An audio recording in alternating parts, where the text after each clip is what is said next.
wala raw nilalabag na batas yung mga OLA agent na kung saan inasangkot dito sa naganap na raid sa isang OLA dito sa may Makati.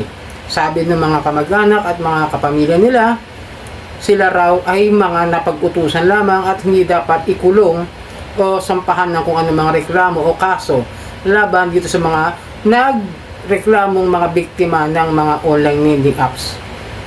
Alright, bago po lahat, bago natin simulan ang tatalakay natin, ay maglalambing lang po ako sa inyo. Napaki-follow po ang aking mga social media account ng Facebook, TikTok at itong aking YouTube channel. Paki-like na rin po, share at hit nyo na yung notification bell para updated po kayo sa mga videos na ginagawa natin dito about sa usapang online lending app. Disclaimer, ito pong aking gagawing video ay discussion lang po para magkaroon kayo ng educational purposes at discussion purposes lamang at hindi para manira ng ibang tao. Ito ay base rin sa mga nakuha kong impormasyon nung kami ay nasa PNP at nagpapail kami ng mga mass filing noon at kung ano yung mga in-experience sa amin ng mga abogado at iba pang mga abogado na nag-i-explain din kung saan ko kinuha yung aking mga research kung ano yung mga isinampang kaso laban dito sa mga nahuling mga OLA agent ng isang online lending apps, di ba? Na lumalabag sa mga karapatan ng mga borrowers o ng mga kliyente nila. At lahat halos ng mga isinampang kaso sa kanila ay pasok sa criminal cases. Kaya nga may pagkakakulo. Kita nyo yung bail? Napakinggan nyo ba yung bail kung gaano kalaki? 250,000 pesos ang bail bawat isang ulo ng isang OLA agent. At hindi kayang i-afford ng kumpanya kaya humihingi sila ng motion na kalahatiin na lamang yung kanilang babayaran para makalaya pansamantala itong mga OLA agent na nasa PAOK detain. Ngayon, sabi nga ng mga mahal nila sa buhay ay not against doon sa mga magulang na nasadlak doon sa loob, no, na nakadetain ngayon sa loob ng PAOK. Alam ko naman yung pakiramdam ng mga anak niya yan, mga mahal niyo sa buhay, ayaw niyo makulong, ayaw niyo magkaroon ng problema. But in the first place na pumasok sila diyan at nakita na nila yung mga script na gagamitin laban dito sa mga nagkaroon ng utang at hindi agad nakabayad, at kahit na sa mga hindi nakabayad, ako mismo nakaranas ako ng mga ganyang klase ng mga panghaharas, mga panlabag sa karapatan ko bilang isang borrower nila, na kung saan, kung ano-ano yung mga pinagsasabi sa akin, ipinusa ko. Ang dami nga kaso eh. Hindi porket na pag-utusan lang, wala ng liabilities about the crime that they have done. Tandaan ninyo, no? Naiintindihan ko kayo mga magulang. Ako man, may magulang akong ganyan na, meron akong kapamilya, no? Ilang beses na ako lang, ginawa niya lahat para makalaya yung kanyang anak, yung kapamilya ko na yon. Ginawa niya lahat. Pero syempre, tandaan niyo rin bilang isang magulang, kapag kami mali ang inyong mga anak, paalala lang, huwag nating kukonsintihin. Oo, nagtatrabaho sila. Pero yung trabaho nila, ano ba yung trabaho nila? Diyan sa OLA na yan. Di ba mang abuso? Lumabag sa mga karapatan ng mga borrower, ng mga kliyente. At ito, iisa-isahin ko sa mga nanonood sa akin ngayon kung ano-ano mga batas ang nilabag nila. Kasi kung kami mga nagkaroon ng utang, civil case lang naman eh. Sa kanila, ang dami. Totoo lang. Unahin natin yung Data Protection Act o Data Privacy Act.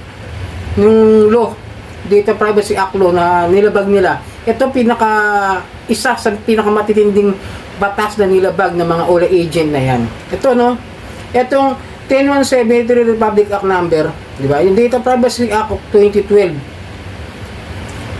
Ang penalties dito depende sa dami o sa lawak nung kanyang naging violation o ng kanilang ginawang paglabag. Biruin mo, yung violation nito is 100,000 to 5 million pesos. Kaya kata mo yung piyansa, di ba? 250,000. May imprisonment pa yan na pag napatunayan pa at makukulong pa sila ng 6 months to 7 years based doon sa severity of the data breach, yung sa paglabag nila doon sa data, kung gaano nila kalawak ipinagkalat-kalat kung saan-saan yan eh. Parang ganun yun eh. Parang yung ginagawa nila sa mga info natin. Di ba kung saan napupunta yung mga number natin, yung mga informasyon natin, kung saan nila ginagamit, pinapang-utang din nila sa ibang ola. Di ba kung ano rin yung mga nare-receive ko, mga nare-receive kong online casino, na hindi naman ako naglalaro. Saan galing yun? Saan napunta yun? Sino yung naglabas nun? Nung data ko. Kaya ito yung mga ina-apply ko rin mga ola, doon pa lang ang laki na ng problema. Criminal case na kagaya nilabag nila. Tandaan ninyo ha. Ngayon, sasabihin nila wala raw nilalabag. Hindi raw criminal yung kanilang mga mahal sa buhay. Hindi man yan nanakit, hindi man yan may kinitil na buhay o kung ano man. Yung ginagawa nila is paglabag pa rin sa batas. Kaya nga criminal cases pa rin. Lalo na't pag yan ay nahatulan. Kaya nga, hindi basta-basta, hindi basta biro yung 250,000 na piyansa. Diba? Ang laki niya, no? Biruin mo. Unauthorized processing of personal data, 500,000 to 2 million. Up to 3 years yung imprisonment, ha? Ito lang yung mga pwede mangyari sa kanila kung sakali magtuloy-tuloy yung kaso at mahatulan. Ito lang ha, base lang ito sa research ko dito kay Google. Iba pa yung magiging desisyon talaga ng judge, lalo na kung gaano karami yung mga nilabag nila mga data privacy dyan, lalo na kung nagtuloy-tuloy yung mga nagreklamong mga ula victims, kung iaakit talaga sa korte yan. Ang laki ng problema na mangyayari dyan sa mga ula agent yan. Improper disposal of personal data, fine up 1 million o imprisonment to 1 year. Pero iba-iba pa yun ha. O, data breach, exposing sensitive information. Tama naman yung hindi naman dapat nilalabas. Kahit sa social media, nilalabas nila. Yung mga number namin, yung mga ID namin, anong ginagawa? Ipinopost sa Facebook, sa Messenger, doon sa ibang mga kamag-anak nilang ola, di ba? Ini-expose nila yung mga bagay na hindi naman dapat i-expose in public. Ito pa, pangalawa na medyo talagang matindi ring kaso na kakaharapin itong mga ola agent, ang cyber libel. Ito, pwede magresulta ng imprisonment to 6 to 8 years or fine. Yung penalty nito depende sa magiging kaso o yung magiging takbo ng kaso kapag inabot na sa korte talaga at kung gaano karami yung maaaring isampa sa kanila na tatakbo na. Ang laking problema kasi totoo lang hindi ko masabi kung gaano kasi kung may 100 tao na ipinost, 100 counts, multiple counts yun ng kaso. Tapos sa isang pa lang yan, sa isang count pa lang, kunwari ako nag-file ng cyber libel, akin lang yun. Iba pa yun sa ibang tao. Yun ang pagkakaintindi ko about this.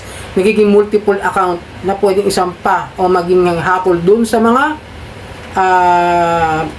ola agent na makakasuhan o makakaroon talaga pag tinuloy-tuloy ng mga ola victims ha. Ulitin ko lang. Pero yung mga penalty nito, depende rin sa libel cases, kung gaano ka offend. Mabigat din kasi ang cybercrime ang cyber libel Iba na, kumbaga meron tayong normal na libel, yung traditional libel. Ito naman, mas binigat. Tapos, ito pa, no, yung tinatawag na teka. Yung coercion o yung tinatawag na grave threats para gamitin na pang-intimidate doon sa mga borrower. Katulad nitong yung nananakot ka, di ba? Katulad ng ginagawa ng ibang mga ola agent na pag hindi ka nagbayad ngayon, pupuntahan ka namin sa bahay nyo ngayon, may gagawin kami hindi maganda. Papost namin sa social media at kung ano-ano mga pananakot para lang magbayad. It's part of extortion money. No? Para lang mabigay yung kondisyon na ibinibigay nung mga ola agent. Criminal case pa rin. Asan yung sinasabing hindi criminal? That's all criminal. Disclaimer, hindi po abogado ha. Discussion, educational purposes lamang po ito. Para maintindihan ng mga magulang, ng mga kaanak na may nilabag na po talaga silang criminal liabilities doon sa ginawa nila sa mga biktima ng mga kliyente nila ng ola. And then ito, ang dami, no? Pero ito naman sa kumpanya, sa kumpanya na maaaring masara ng tuluyan, ditong sa Consumer Act of the Philippines 7394. Nagkamali pa nga ako noong nabanggit ko, sa kala ko 7393, yung pala 7394. yung protection consumer from health and safety hazards, yung mga protection consumer from unfair sales practices, unfair debt collections, yung mga provide information, education na maipaliwanag doon sa mga kliyente kung ano yung dapat nilang gawin kung sakasakal nagkakaproblema ang kanilang mga kliyente, pinapaliwanag na maayos yan. Dapat pinapalinaw rin nila yung mga rights ng mga borrower. Ito yung the right to refunds if goods or services or defective doesn't meet specifications. The right to basic needs na kung ano naman to para saan.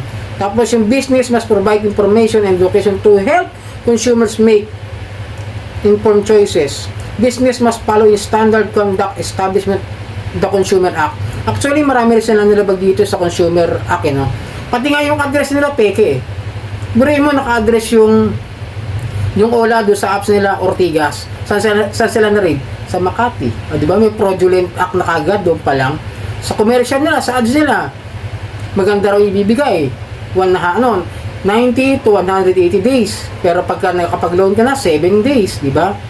Paglabag na yun at maaaring revocation ng kanilang lisensya at mapasara ng tuluyan yung company na ito ng credit cash at peso wallet at yung mismong company na hyphen lending na may-ari ng company na yan.